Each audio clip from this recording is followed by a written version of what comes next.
The film paints a vivid picture of the survivors' new settlement, a small, self-sustained town perched high above 8,000 feet. This elevation serves as a natural barrier, keeping the subterranean creatures, known as reapers, at bay. The community is resourceful but on edge, living with the constant knowledge that venturing below the safety line could be fatal. Will, a widower, is a protective and pragmatic father devoted to his asthmatic son, Hunter. One afternoon, Will notices Hunter sneaking back into the settlement. Confronting his son, Will learns that Hunter had ventured outside the safe zone to explore and interact with others. Hunter naively believed the creatures wouldn't be active during the day. Will, though outwardly calm, sternly reprimands his son. He emphasizes the danger Hunter put himself in and reminds him of his asthma, which could have left him defenseless had he needed to run. Hunter apologizes, but the exchange underscores the tension between Will's overprotectiveness and Hunter's growing curiosity about the world beyond their isolated haven. The next day, Will and Katie, a skilled hunter and one of the settlement's leaders, head into the woods to find food. Their hunting trip is successful, as they manage to bring down a deer. However, as they clean the kill, Katie broaches a sensitive topic: Hunter's yearning for freedom. She gently suggests that Will should allow his son to explore and grow, especially since he is the only child in the settlement. Will, however, remains resolute. "Keeping him alive is my only job," he says. Katie, sensing his deep fear, doesn't push further, but the tension lingers. That evening, disaster strikes when Hunter experiences a severe asthma attack. His breathing machine malfunctions, and Will scrambles to replace the capsule. The immediate crisis is averted, but the incident reveals a grim reality: they are running out of medical supplies, including the capsules essential for Hunter's survival. Faced with the impossible choice between staying safe and risking his life for his son, Will begins planning a trip to the infested lowlands to scavenge for medical equipment. Late into the night, he studies maps, searching for a viable route. The weight of his decision is palpable as he stares at a photo of his late wife, silently vowing to protect their son at all costs. The next morning, Will takes Hunter fishing, determined to give him a moment of joy and normalcy. As they are by the water, laughing and bonding, it's clear that Will's love for his son is the driving force behind his every action.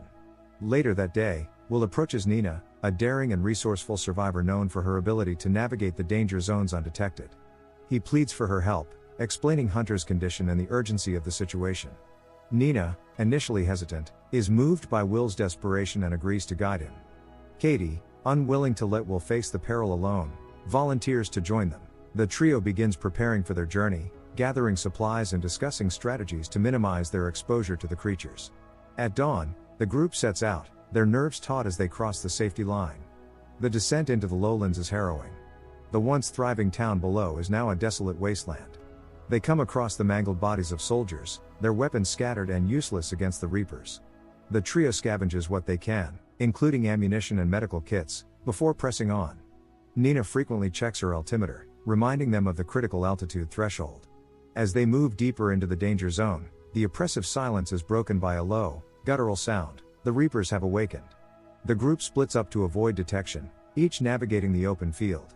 Will gets on a chemical moving escalator and tries getting it to run again. Meanwhile, Nina and Katie attempt to divert the creature attention, creating noise to draw it away from Will. Their plan works temporarily, but one of the reapers catches their scent. It begins pursuing Katie, who sprints through the ruins, narrowly avoiding its razor-sharp claws. Will, hearing her cries, rushes to her aid. He manages to activate an old zipline system, and he and Nina climb aboard, calling for Katie to join them. Katie runs toward the zipline, the reaper closing in fast. Despite Will's attempts to shoot the creature, its armored body is impervious to bullets. Just as it seems Katie won't make it, she leaps onto the zipline, narrowly escaping the creature's grasp. As the trio ascends, the reaper grabs a trailing rope, causing the zipline to malfunction. They crash to the ground and scramble to their feet, running uphill toward the safety line. The reaper gives chase, its speed and ferocity unmatched. Just as the creature is about to strike, the group crosses the altitude threshold. The reaper halts abruptly, its body convulsing as it retreats back into the lowlands. Exhausted and shaken, the trio collapses on the ground, their survival a bittersweet victory. After narrowly escaping a deadly encounter with the reapers, Will, Nina, and Katie find themselves running out of options. With the reapers in pursuit and the safety line too far to reach in time, Will proposes they use the Colway mine as a shortcut. The mine, though dangerous and long abandoned, offers a chance to evade the creatures. Will, who worked as a miner before the reapers turned the world into chaos, takes charge. He hands out safety helmets and explains the basics of navigating the tunnels. He warns them about potential hazards like unstable walls, deep pits, and the possibility of encountering Reapers even underground. Despite their fears, the group agrees to press on, knowing the mine is their best chance of survival. As they venture deeper into the mine, the atmosphere becomes increasingly oppressive. Nina's portable device, which tracks Reaper activity, begins to emit a soft warning tone. It alerts them that they're approaching a danger zone, a section of the mine where Reapers might be able to reach. Will reassures the group, insisting they stick to his planned route. However, their progress is halted when they encounter a massive cave-in blocking the primary passage. Will examines the blockage and quickly realizes there's no way to clear it in time. Panic begins to set in as the group debates their next move. With no other options, Will reluctantly leads the group deeper into the mine, beyond the map's safety zones. The tunnels here are narrower and more labyrinthine, with jagged rocks and unstable ceilings threatening to collapse at any moment. The group moves as quietly as possible, their breaths shallow to avoid making noise. Suddenly, they hear faint sounds echoing through the tunnels, scraping, clicking, and low growls. Will signals for them to stop and extinguishes their lights. The group huddles together, listening intently. The sounds grow louder, and they realize a Reaper is stalking them in the darkness. The group's worst fears are realized when the Reaper emerges from the shadows, its grotesque form barely visible in the dim light. They run, the creature's guttural roars echoing behind them. They reach a dead end and are forced to hide, hoping the creature will lose interest. As they remain silent, Katie spots a narrow opening that could lead to safety. She signals to the others and begins crawling through the tight space. As Katie reaches the other side, she comes face to face with another Reaper. The creature attacks, dragging her screaming into the darkness. Will and Nina are frozen in shock, unable to help. The sounds of Katie's struggle fade, leaving an eerie silence. Devastated but determined to survive, Will and Nina press on. They eventually find an old maintenance ladder that leads to the surface. Climbing out of the mine, they emerge into the fresh air, shaken and exhausted. Later, the pair stumbles upon an abandoned cabin and decides to stay there for the night. The next morning, Will and Nina use a van they find near the cabin to drive to the ruined town. The sight of the devastation left by the Reapers is harrowing. Overturned cars, destroyed buildings, and the skeletal remains of those who couldn't escape. Reaching the hospital, they cautiously enter, knowing the Reapers could still be nearby. The building is in shambles, with collapsed ceilings and scattered debris making it difficult to navigate.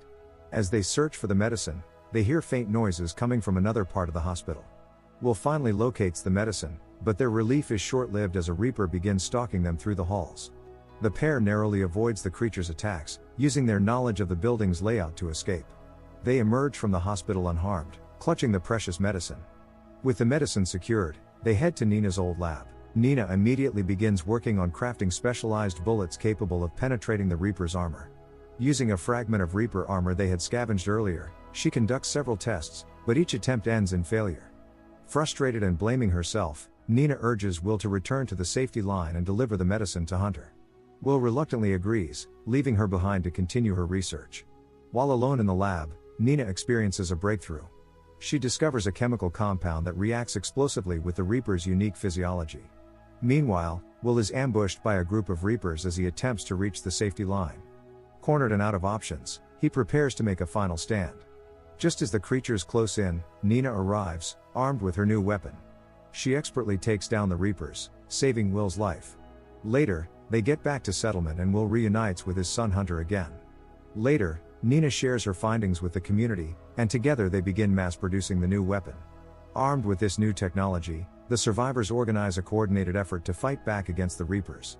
The next day, the townspeople venture into the lowlands, reclaiming their homes and proving that humanity can endure even in the face of overwhelming odds. Make sure to like and subscribe for more notifications. Until next time. See you soon.